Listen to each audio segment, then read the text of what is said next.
بسم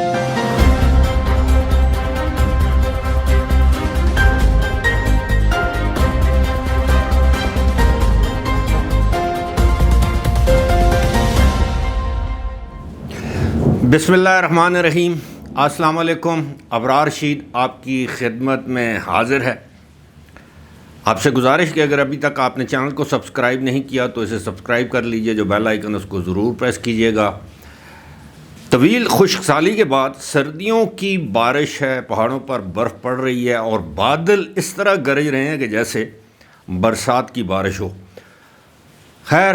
آج کا دن جو ہے دوسرا دن ہے گزشتہ روز، اور آج کا دن بھی میں سمجھتا ہوں کہ کسی بھی جمہوری سوچ رکھنے والے انسان، جمہوری اقدار، روایات یا سیاسی نظام سے کسی حد تک محبت رکھنے والے انسان کے لیے کچھ خوش آئند نہیں ہے۔ اس کی وجہ یہ ہے کہ گزشتہ روز ایک سابق وزیر اعظم کو، ایک سابق وزیر خارجہ کو اور ایک بڑی سیاسی جماعت کے چیئرمین کو، سابق چیئرمین کو، اور ایک بڑی سیاسی جماعت کے وائس چیئرمین کو سزا سنائی گئی 10 سال قید کی، اور آج انہی سابق وزیر اعظم کو اور ان کی اہلیہ کو 14 سال قید بمشقت سنائی گئی، اور یہی نہیں، تقریباً 1.5 ارب روپے کا جرمانہ بھی عائد کیا گیا۔ توشہ خانہ والا کیس، جس طرح میں کم از کم 3-4 ویڈیوز میں، یعنی گزشتہ تقریباً 1-1.5 ہفتے سے میں 3-4 مرتبہ اپنی ویڈیوز میں یہ بات آپ سے کہہ چکا ہوں۔ یہ ایکچولی وہی جو میں بات کر رہا تھا کہ گرج چمک کے ساتھ ساتھ وہ لائٹ کا ایشو ہو جاتا ہے، تو یو پی ایس نے بھی کچھ آن ہونے میں تھوڑی سی تاخیر کر دی۔ بہرحال بات ہو رہی تھی کہ یہ جو معاملہ ہوا ہے، یہ جو جس کی ہم بات کر رہے ہیں، کہ آپ کو یاد ہوگا کہ 2018 کے عام انتخابات سے قبل بھی اسی طرح میاں محمد نواز شریف اور ان کی صاحبزادی مریم نواز کو سزا سنائی گئی تھی۔ اور آپ یہ دیکھیں کہ ایک افسوسناک، دلچسپ اور افسوسناک حقیقت یہ ہے کہ یہی جج محمد بشیر، جنہوں نے آج عمران خان اور بشرا بی بی کو سزا سنائی ہے، انہی جج صاحب نے 10 سال قید اور پتہ نہیں کتنے لاکھ پاؤنڈ کا جرمانہ میاں نواز شریف اور مریم نواز کو بھی یہ قید کی سزا سنائی تھی۔ ایک اور چیز جو اب دیکھیں کہ اس وقت جس دن یہ سزا سنائی گئی، آپ یقین کیجئے، اور پاناما کیس میں بھی اور اس کیس میں بھی، کہ وہ تصاویر آج بھی انٹرنیٹ پر موجود ہیں کہ عمران خان، شاہ محمود قریشی اور جہانگیر ترین اور ایک آدھ کوئی اور لیڈر، یہ ایک دوسرے کو مٹھائیاں کھلا رہے ہیں،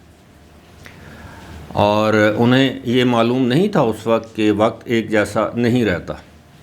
اسی طرح کچھ پی ٹی آئی کے جو حامی یوٹیوبرز ہیں، انہوں نے اس وقت ٹویٹ کیے تھے کہ جناب تاریخ جو ہے وہ میں ہمیشہ زندہ رہیں گے۔ کون؟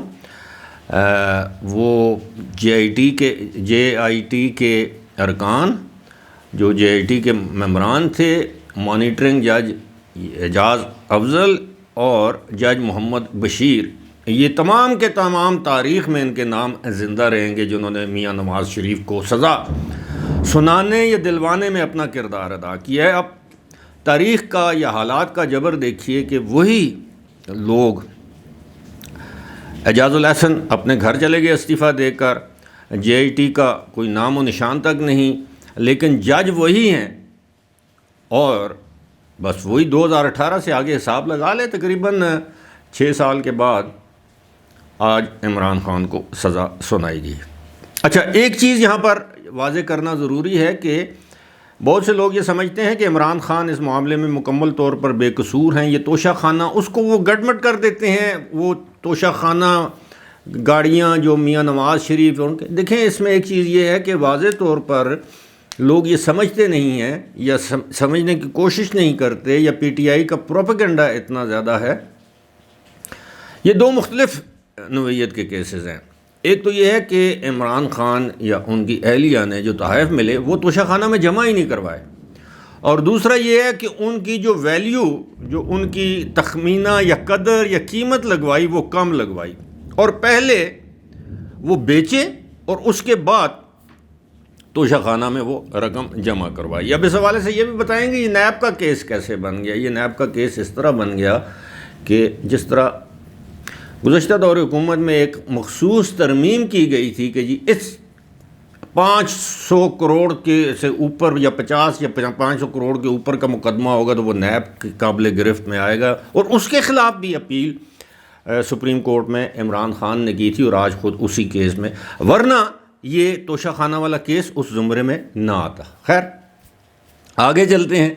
اب اس میں عمران خان کو جتنی بھی سزا اس معاملے میں خاص طور پر، اور القادر ٹرسٹ جو ایک اور معاملہ ہے نیب کا جو کیس ہے، یہاں تک کہ لوگ کہتے ہیں کہ سائفر والا کیس کہ اس میں ایک باقاعدہ سیاسی کردار تھا، اور بشرا بیگم فوائد انہوں نے اٹھائے اور آج بھگت رہے ہیں عمران خان، اور ظاہر ہے اب تو اہلیہ بھی موجود ہیں ساتھ۔ اور دوسری بات یہ ہے کہ اب آپ دیکھیں جو عمران خان کی اپنی اولاد ہے، 2 بیٹے اور 1 بیٹی، آپ نے کبھی نہیں سنا ہوگا کہ انہوں نے پاکستانی سیاست میں کوئی مداخلت کی ہے، یا پاکستانی کسی فرم سے، کسی کمپنی سے، کسی تاجر سے، کسی سرمایہ دار سے، کسی انویسٹر سے کوئی مفاد حاصل کیا ہو، کوئی کمیشن لیا ہو، کسی کی سفارش کی ہو۔ اب دوسری جانب آپ دیکھیں تو بشرا بیگم کی جو اولادیں ہیں خاور مانیکا سے، انہوں نے کس طرح ہاتھ رنگے ہیں، ابراہیم مانیکا ہو، موسیٰ مانیکا ہو، صاحبزادیوں کے بھی نام آتے رہے ہیں۔ اور ایک بات یہ ہے کہ بشرا بی بی نے جس قدر وہ جو کچھ کرنا تھا وہ کر دیا ہے، آج بھی ایک سین کریٹ کیا گیا ہے عدالت میں، وہ تو ظاہر ہے عمران خان کو، ان کی بیگم کو سزا ہو گئی، سین کریٹ کرنے کی یہ کوشش کی گئی ہے کہ جناب پہلے تو یہ کہا گیا کہ جناب دیکھیں وہ کتنی دلیر خاتون ہیں کہ وہ خود اڈیالہ جیل چلی گئی ہیں، حالانکہ وہ اڈیالہ جیل نہ جاتی، راستے میں تھیں، تو ان کو کسی بھی جگہ سے گرفتار کیا جا سکتا تھا کہ پاکستان کے قانون نافذ کرنے والے ادارے اب اتنے گئے گزرے تو نہیں کہ وہ کسی کو اگر گرفتار کرنا چاہیں تو گرفتار نہ کر سکیں۔ آپ کو یاد ہوگا 5 اگست کو جب انہوں نے فیصلہ کر لیا کہ عمران خان کو گرفتار کرنا ہے تو گرفتار کر لیا۔ تو اب یہ، اور دوسرا یہ تھا کہ محترمہ کی، بشرا بیگم کی یہ دلی خواہش تھی کہ جناب وہ ایک سین کریٹ کریں، پہلے تو خود کو ایک دلیر خاتون کے طور پر پیش کریں، پھر اس کے بعد یہ کہیں کہ جناب وہ جو بنی گالا والا گھر ہے اس کو سب جیل قرار دے دیا جائے اور مجھے وہاں رہنے کی اجازت دی جائے۔ اب ایسا تو نہیں ہو سکتا نا، ملک کا وزیر اعظم، سابق وزیر اعظم وہ جیل میں ہو، چاہے A کلاس ہے یا B کلاس ہے یا بیٹر کلاس ہے، اور اس کی جو شریک جرم، شریک حیات اور بات ہے، شریک جرم وہ بنی گالا میں رہے، ایسا ہوتا نہیں۔ ہاں یہ ہو سکتا ہے کہ اللہ نہ کرے، خدا نہ خواستہ، جیل میں ان کی طبیعت ناساز ہو جائے، اس قدر ناساز ہو جائے کہ ان کو کسی ہسپتال لے جانا پڑے۔ ماضی میں اس طرح کی مثالیں ہمیں دیکھنے کو ملتی ہیں۔ میاں نواز شریف لاہور کے سروسز اسپتال میں رہے ہیں، متعدد مرتبہ آصف علی زرداری اسپتالوں میں رہے ہیں، اور دیگر جو رہنما ہیں وہ کسی کو، سید خورشید شاہ، ان کو سٹینٹ پڑے ہیں دوران حراست، تو وہ ایک الگ بات ہے۔ لیکن ایسا نہیں ہو سکتا کہ ایک سزا یافتہ مجرم، اور اب کیسی بھی بات ہو، دیکھیں یہ کل کو کہتے تھے نا نواز شریف بگوڑا مجرم۔ اب دیکھیں ایک اور چیز میں آپ کے ساتھ اس کی وضاحت کرنا بھی ضروری ہے۔ دیکھیں یہ موجودہ جو جتنے بھی عمران خان کے خلاف کیسز ہیں جس میں ان کو سزائیں ہوئی ہیں یا ہوں گی، وہ اس میں کسی کیس میں مدعی جو ہے وہ میاں نواز شریف، شہباز شریف یا مسلم لیگ نون یا پاکستان پیپلز پارٹی یا آصف علی زرداری یا بلاول بھٹو زرداری نہیں ہے۔ میاں نواز شریف کو جو سزا ہوئی پاناما کیس میں، اس میں سپریم کورٹ کون گیا تھا؟ عمران خان، یعنی ایک سیاستدان کے خلاف۔ اور وہ جب سپریم کورٹ گئے تھے تو ان دنوں اگر آپ کو یاد ہو تو عمران خان ایک اشتہاری ملزم کے طور پر سپریم کورٹ میں جاتے تھے، لیکن ان کو وارم ویلکم ایکارڈ کیا جاتا تھا۔ اور وہ آپ کو یاد ہے جو پارلیمنٹ اور PTV حملہ کیس اور مختلف، وہ ایک SSP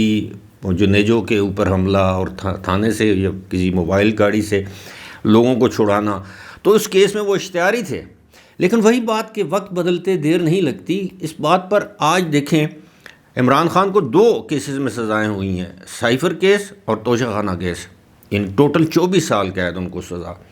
آپ نے کسی سیاسی جماعت جو ہمارے ملک میں بڑی سیاسی جماعتیں ہیں ان کے بڑے رہنماؤں کو مٹھائی کھاتے یا کھلاتے یا بغلیں بجاتے